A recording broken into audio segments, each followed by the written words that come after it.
Իդեալ համակարգը եկամտահարկի վերադարձի օրենքի շահառուների միջև տեղաբաշխում է մինչև 2.5 միլիարդ դրամի վերանորոգման սերտիֆիկատներ։ 5000 ընտանիք կարող է ստանալ 500,000 դրամ արժողությամբ վերանորոգման սերտիֆիկատ, մոտենալով Իդեալ համակարգի ցանկացած խալոցրահ։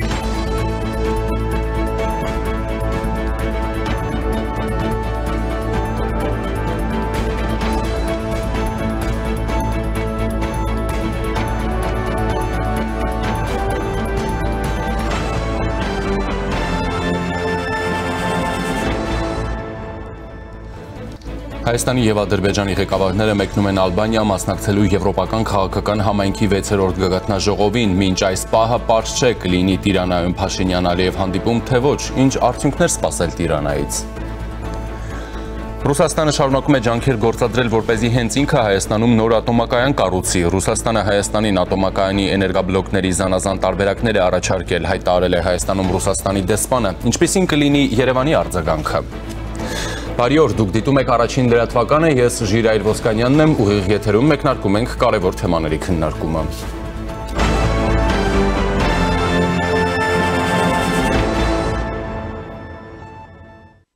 Եվ այսպես այսօր հայտնի է դարձել, որ Հայաստանի և Ադրբեջանի ղեկավարները մեկնում են Ալբանիա մասնակցելու եվրոպական քաղաքական համայնքի 6-րդ գագաթնաժողովին։ Հայաստանի վարչապետի մամուլի խոսնակ Նազելի Բաղդասարյանը հայտնել է, որ Ալբանիայում նախատեսված են նաև երկկողմ հանդիպումներ միջազգային գործընկերների հետ։ Այս ամենի խորապատկերին գլխավոր հարցն այն է, թե արդյոք Տիրանայում Փաշինյան-Ալիև հանդիպում կլինի, թե ոչ։ Մինչ այս պահը երկու երկրների ղեկավարների հնարավոր հանդիպման վերաբերյալ տեղեկություններ չկան։ Հիշեցնեմ, որ 2022 թվականի մայիսի 9-ին Ֆրանսիայի նախագահ Էմանուել Մակրոնը առաջարկել էր ստեղծել նոր քաղաքական միություն, որում կարող են ընդգրկվել Եվրամիությունից դուրս գտնվող երկրները, օրինակ Ուկրաինան։ Բոլորս շատ լավ գիտակցում ենք, որ Ուկրաինայի Եվրամիությանը միանալու գործընթացը կտևի մի քանի տարի, իսկ իրականում միգուցե մի քանի տասնամյակ, ասել էր Մակրոնը։ Եվրամիությունը հաշվի առնելով ինտեգրման մակարդակը եւ ձգտումները, կարճաժամկետ հեռանկարում չի կարող եվրոպական մայրցամաքի կառուցվածքային ցանցը միակ միջոցը դիտարկել։ Մենք պետք է ճանապարհ գտնենք մտածելու մեր Եվրոպայի, մեր միասնության, կայունության մասին, չթույլատնելով Եվրամիության ներսում կառուցված մտերմությունը, ասել էր Մակրոնը։ Ես դա կանվանեի եվրոպական քաղաքական համայնք, հայտարարել է Ֆրանսիայի նախագահը։ Նրա խոսքով նման կազմակերպությունը թույլ կտա եվրոպական ժողովրդավարություններին, որոնք հավատարիմ են մեր հիմնական արժեքներին, նոր հարթակ գտնել քաղաքական համագործակցության համար, ինչպես նաև անվտանգության, էներգետիկայի, տրանսպորտի, ներդրումների, ենթակառուցվածքների եւ մարդկանց տեղաշարժի ոլորտներում։ Եվրոպական քաղաքական համայնքի առաջին գագաթնաժողովը տեղի է ունեցել 2022-ի հոկտեմբերին Պրահայում, որտեղ Հայաստանը եւ Ադրբեջանը ճանաչեցին միմյանց տարածքային ամբողջականությունը, ինչպես նաև որոշում կայացվեց հայ-ադրբեջանական սահմանի երկայնքով եվրոպացի դիտորդներ տեղակայել, ինչը մինչ այժմ էլ շատ ծանր են տանում Ադրբեջանում եւ Ռուսաստանում։ Հայաստանի համար կարևոր էր նաև 2023 թվականի հոկտեմբերին Գրանադայում տեղի ունեցած գագաթնաժողովը, որտեղ մեզ վերաբերող մի շարք կարևոր որոշումներ կայացվեցին եւ որին հրաժարվեց մասնակցել Ադրբեջանի նախագահ Իլհամ Ալիևը։ Մասնավորապես Հայաստանի վարչապետ Նիկոլ Փաշինյանի, Եվրոպական խորհրդի նախագահ Շարլ Միշելի, Ֆրանսիայի նախագահ Էմանուել Մակրոնի եւ Գերմանիայի կանցլեր Օլաֆ Շոլցի Գրանադայում կայացած հանդիպման արդյունքում ընդունված հայտարարությունում նշվում է, որ Լեռնային Ղարաբաղում տեղի է ունեցել զանգվածային տեղահանություն։ Նրանք համաձայնեցին Հայաստանին հավելյալ մարդասիրական օգնություն տրամադրելու անհրաժեշտության շուրջ, քանի որ այն բախվում է Ղարաբաղի հայերի վերջին զանգվածային տեղահանության հետևանքներին։ Նրանք ընդգծեցին, որ այդ փախստականները պետք է ազատորեն օգտվեն իրենց տներ եւ իրենց բնակության վայրեր վերադառնալու իրավունքից, առանց որևէ պայմանների միջազգային մոնիթորինգի ներքո եւ հարգելով իրենց պատմությունը, մշակույթը եւ մարդու իրավունքները, նշված է քառակողմ հայտարարությունում։ Նշեմ նաեւ, որ Եվրոպական քաղաքական համայնքի նախորդ 2024 թվականի աշնանը Բուդապեշտում կայացած գագաթնաժողովին Ալիևը չէր մասնակցել, իսկ նույն տարվա ամռանը նա մեկնել էր Լոնդոն, սակայն Փաշինյան-Ալիև հանդիպում այդպես էլ չի կայացել։ Հայաստանի եւ Ադրբեջանի ղեկավարների միջև հնարավոր հանդիպմանը եւս մեկ ինտրիգ է հաղորդում նաեւ այն, որ նախորդին ԱՄՆ նախագահի Մերձավոր Արևելքի հարցերով հատուկ ներկայացուցիչ Սթիվ Ուիթքոֆը անսպասելի եւ զարմանալի հայտարարություն էր արել Հայաստան-Ադրբեջան խաղաղ կարգավորման գործընթացի կապակցությամբ, որտեղ նշել է, որ Հայաստանը եւ Ադրբեջանը կարող են միանալ Աբրահամի համաձայնագրերին։ Նա հավելել է, որ իր թիմը սերտորեն համագործակցում է ԱՄՆ պետդեպարտամենտի դեպարտամենտի հետ, ինչը թույլ է տալիս ներգրավել բանակցությունների համար անհրաժեշտ դիվանագիտական ու փորձագիտական ռեսուրսները։ Երեկ Հայաստանի արտգործնախարարության մամուլի քարտուղար Անի Բադալյանը արձագանքել է Ուիտքոֆի հայտարարությանը։ Ամերիկյան կողմի հետ երկխոսության շրջանակներում քննարկվում են տարբեր թեմաներ, ինչպես ձևավորված ռազմավարական գործընկերությունը, այնպես էլ տարածաշրջանում խաղաղության հաստատմանը նպաստող նախաձեռնությունները իհարկե կարող են նոր հնարավորություններ տալ, նշել է նա։ Եվ այժմ զրուցելու եմ տարածաշրջանային հարցերով փորձագետ Արմեն Պետրոսյանի հետ։ Ողջույն, պարոն Պետրոսյան, շնորհակալություն միանալու համար։ Եվ այսպես, պարոն Պետրոսյան, Աբրահամի համաձայնագիրը կամ Միացյալ Նահանգների այդպիսի, առաջարկը եւ այլն, Հայաստանի համար դիտարկվում է որպես տարածաշրջանային խաղաղության նախաձեռնություն կամ դրանցից մեկը։ Եթե անկեղծ ասեմ, ես դեռևս լիարժեքորեն չեմ պատկերացնում Միացյալ Նահանգների առաջարկը ինչ է իրենից ներկայացնում։ Այսինքն երկու հիմնական տարբերակ կա։ Մեկը ընդ որում նախկինում քննարկվում էր առավելապես Ադրբեջանի մասով, որը պետք է միանար Աբրահամյան համաձայնագրերին, այսինքն այն դրանց այն բաղադրիչին, որը վերաբերում է արաբական երկրների եւ Իսրայելի միջև հարաբերությունների կարգավորումը։ Արաբական եւ ենթադրում նաեւ այլ մուսուլմանական եւ արաբական երկրների միացում համաձայնագրեր, օրինակ նույն Դոնալդ Թրամփի տարածաշրջանային վերջի այցի ընթացքում օրինակ խոսվում է, որ լավ կլինի, եթե Սիրիան էլ փաստաթղթեր միանա, Լիբիան միանա, այսինքն մյուս արաբական երկրները եւս միանան, Սաուդյան Արաբիան միանա, եւ այս դրամաբանության մեջ ընկալել էր որոշակի առումով Ադրբեջանի միանալը եւս որպես մուսուլմանական երկիր, որովհետեւ նույն արաբ-իսրայելական հակամարտությունը ինքը երբեմն դիտարկվել է նաև որպես կրոնական հակամարտություն, ուրեմն իսլամի եւ հրեականության ներկայացուցիչների միջև։ Այս տեսանկյունից եթե նայում ենք, բնականաբար ես այդտեղ օրինակ Հայաստանի տեղը չեմ տեսնում։ Բայց մեկ հնարավորություն կարելի է դիտարկել, ապա նոր ուղղություն է Հայաստան-Ադրբեջան կոնֆլիկտը, որը եւս երկու տարբեր կրոնական պետություն, կրոնական պատկանելություն ունեցող ժողովուրդների պետություններ են Հայաստանի եւ Ադրբեջանի եւ գոնե Ադրբեջանի ձեռամբ եւ Թուրքիայի աջակցությամբ մշտապես փորձ է արվել Արցախյանի նախնդիրը եւս ներկայացնել որպես կրոնական հակամարտություն, այսինքն իսլամի եւ քրիստոնեության ներկայացուցիչների միջև հակամարտություն չի բացառում, որ այս հակամարտության կարգավորումը, այս Հայաստանի եւ Ադրբեջանի միջև հակամարտության կարգավորումը ամերիկյան կողմից եւս գնահատում է որպես կրոնական հակամարտություն եւ երկանոր երկուսն էլ Աբրահամյան կրոններ են մեծ հաշվով, որպես այդ գործընթացը ինչ որ ճյուղավորում, ուրեմն Հայաստանի եւ Ադրբեջանի միջև կարգավորումը եւս տեղավորվում է այդ գործընթացի մեջ։ Այսինքն ես կարծում եմ, որ այս երկու հիմնական դրամաբանությունների մեջ է, բայց առաջիկայում կարծում եմ Միացյալ Նահանգների կողմից ավելի կպարզաբանվի, թե ինչ նկատի ունեն այս ձևակերպման եւ այս ուրեմն գործընթացում Հայաստանի եւ Ադրբեջանի մասնակցությունը դիտարկելու վերաբերյալ հայտարարությունները։ Դա կրկնում դեռևս իրավիճակը բավականաչափում է եւ նրանցից բարձրաբանման հնարավորությունների կարիք կա, եթե անգամ տեսեք իմ գնահատականները նաեւ հավաստում են նրանով, որ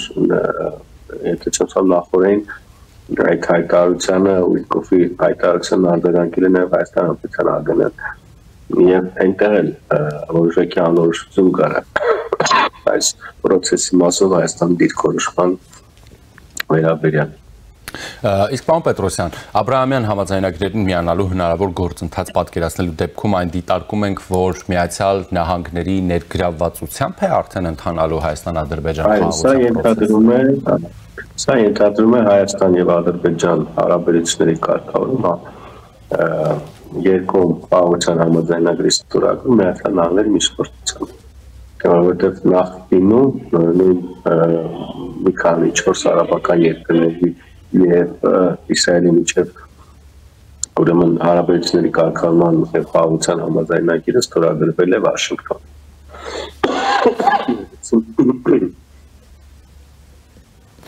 Շատ լավ, հիմա փորձենք նաև հասկանալ այսպես ասած, ռիսկերի եւ հնարավորությունների տրամաբանության մեջ Իրանի գործոնը այստեղ ինչպիսին կարող է լինել։ Իրանի գործոնը վերաբերմունքը դրա համար նախ պետք է հասկանալ, թե գործընթացներից որ մեկ է գործում ենք։ Ես դրա համար նշեցի, դեռևս կա անհստակություն։ Այսինքն արդյոք խոսքը վերաբերում է այդ արաբական երկրների եւ Իսրայելի միջև գործընթացին միանալուն։ Եթե այս տեսանկյունից դիտարկում ենք, անգամ Հայաստանը այդ գործընթացին միանալու որևէ անհրաժեշտություն չունի, իրավական հիմնավորում չունի, քաղաքական հիմնավորում չունի։ Ինչու՞, որովհետև Հայաստանը ոչ հաշվով պատերազմական գործողությունների մեջ է գտնվել Իսրայելի հետ, ոչ հրաժարվել է Իսրայելը ճանաչելու, ոչ տարբեր կրոնական կազմակերպությունների շրջանակում բոյկոտել է Իսրայելը կամ մասնակցել է Իսրայելի դեմ որոշումների ընդունման, օրինակ նույն Ադրբեջանը, օրինակ իսլամական համագործակցության կազմակերպության շրջանակներում բազմաթիվ հակաիսրայելական բանաձևերի ընդունման է մասնակցել, իսկ Հայաստանի բարեկամ իհարկե նման խնդիր չկա։ Իսկ ինչ վերաբերում է արդեն Ադրբեջան-Հայաստան կարգավորման գործընթացի այս ձևաչափում ներառելուն, ապա չեմ կարծում, որ այստեղ խնդիրներ առաջանան հատկապես Իրանի կողմից։ Գուցե որոշակի խանդ առաջանա Ռուսաստանի դաշնության կողմից։ Որտեղ մինչև այս հիմնական միջնորդի դերակատարում գործել է ստանձնել հենց ռուսական կողմը, պաշտոնական Մոսկվան, որը մինչև այժմ էլ անդրադառնելով եւ խոսելով Ադրբեջան-Հայաստան հարաբերությունների կարգավորման մասին հիշատակում է նոյեմբերի մի փաստաթուղթը 2020 թվականի եւ դրան հարակից այլ հայտարարություններ եւ գործընթացներ, հա։ Իսկ իրանական մասով եւ այլ դերակատարների մասով, որոնց շահից է բխում Հայաստան-Ադրբեջան հարաբերությունների կարգավորումը, ես կարծում եմ պետք է ողջունեն այդ գործընթացը եւ նպաստեն դրա իրականացմանը։ Ասեմ ավելին, տեսեք, այսպիսի մի խնդիր եւս կա, ամեն դեպքում Իրանի եւ Միացյալ Նահանգների միջեւ եւս ընթանում է բանակցություններ, հարաբերությունների կարգավորման բանակցություններ եւ չեմ կարծում, որ այս պահին կարող է Իրանը օրինակ իր դեմ դիրքորոշմամբ հավելյալ խոչընդոտներ առաջացնի Միացյալ Նահանգներ Իրան կարգավորման գործընթացնելու հակառակ ես տեսնում, որ իրանական կողմից կա բավականաչափ նկատելի կառուցողականություն Միացյալ Նահանգների եղած բոլոր խնդիրների կարգավորման հարցում։ Իսկ պարոն Պետրոսյան, երբ խոսում ենք այդպիսի հնարավոր գործընթացի մասին, ապա Թուրքիային ինչպես ենք դիտարկում, հա, Թուրքիան եւս պետք է մաս դառնա այդպիսի համաձայնագրերի կամ այդ գործընթացի, թե ոչ։ Այդ համապատասխանը ենթադրում է, որ Թուրքիան եւս պետք է մասնակցի այդ process-ին, Իսրայելի հետ հարաբերությունների կարգավորման, որտեղ Թուրքիան չնայած ունի դիվանագիտական հարաբերություններ, նաև երկու երկրում ունեն դեսպանություններ, բայց տրամաբանությունը հուշում է, որ երկու երկրներն էլ, այսինքն Թուրքիան եւ Իսրայելն էլ պետք է գնան մաս կազմեն այս գործընթացի, որը իր բովանդակային առումով, ընդհանուր առումով ներկայացնում է տարածաշրջանի անվտանգային միջավայրի անվտանգային քարտեզի փոփոխություն եւ օրինակ չնայած Թուրքիա եւ Իսրայելի միջեւ կային հարաբերություններ, բայց օրինակ վերջին 1.11 ընթացքում դրանք բավականաչափ լարված էին պալեստինյան հիմնախնդրի պատճառով եւ այդ հարաբերությունների խթանման անհրաժեշտությունը կա, իսկ այդ խթանումը կարող է լինել Աբրահամյան համաձայնագրերին Թուրքիայի միանալը եւս, իսկ սա ինչ, այսինքն որ դեպքում է հնարավոր իհարկե, ինչպես օրինակ նույն Սաուդյան Արաբիայի պարագայում, եթե Պալեստինյան հիմնախնդրի շրջանակներում ձեռք բերել այնպիսի լուծում, որը կբխի թե Թուրքիայի, թե օրինակ նույն Սաուդյան Արաբիայի շահերից, սա ենթադրում է Պալեստինի պետության ստեղծումը։ Սա է պատճառը, օրինակ Դոնալդ Թրամփը Ռիադում կայացած բանակցությունների ընթացքում բավականաչափ անորոշ հայտարարություն արեց այս խնդրի հետ կապված, հասկանալը, որ Իսրայելի վարկագծի պատճառով այս բանը քիչ հավանական է, որպեսզի Պալեստինի պետություն ստեղծվի եւ Ռիադն եւ Սաուդյան Արաբիան միանա Աբրահամյան համաձայնագրերին։ Այսինքն Աբրահամյան համաձայնագրերի գործընթացը արդեն իսկ ձևակողել է մի փուլ, երբ որ դրան միանալիք կարևոր տարածաշրջանային մուսուլմանական դերակատարների համար կարևոր նախապայման է Իսրայելի կողմից Պալեստին պետության ճանաչումը։ Եվ պարոն Պետրոսյան, այս ընթացքում Թուրքիայում են Ռուսաստանի եւ Ուկրաինայի պատվիրակությունները, Կրեմլից հայտնում են, որ ռուսական պատվիրակությունը, որը չի գլխավորում Վլադիմիր Պուտինը, ինչպես պնդում էր Կիևը, որ սպասում է ռուսական պատվիրակությունը ուկրաինականին, որը դեռ չի ներկայացել, արդեն իսկ տեսանյութեր են տարածվում, որ Վոլոդիմիր Զելենսկին Անկարայում Էրդողանի հետ հանդիպմանն է պատրաստվում։ Այս համատեքստում կարող ենք դիտարկել, որ առաջարկը Աբրահամյան համաձայնագրերի մասով Միացյալ Նահանգները նաև կարող է դիտարկել ուկրաինական ուղղությամբ խաղաղության ձախողման եւ մեր տարածաշրջանում, այսպես ասենք, խաղաղության հաջողության փոփոխության տրամաբանության մեջ։ Արելի է այդպես դիտարկել անշուշտ եւ կարծում որ պես է հասկանալը, որ Ուկրաինայում չի ստացվում հաջողության հասնել, Միացյալ Նահանգները շարունակել է իր խաղաղության օրակարգի առաջմղումը եւ այդտեղ բոլոր հնարավոր ուղղություններում փորձարկելու կոնկրետ եւ բավականաչափ զգալի ներգրավություն ունենալ։ Եվ կարծես թե Ուիկոֆի հայտարարությունը եւս այս առնչությամբ էր, այսինքն նա թվարկում էր բոլոր խնդիրները, որտեղ կա կարգավորման հնարավորություն եւ Միացյալ Նահանգների ներգրավության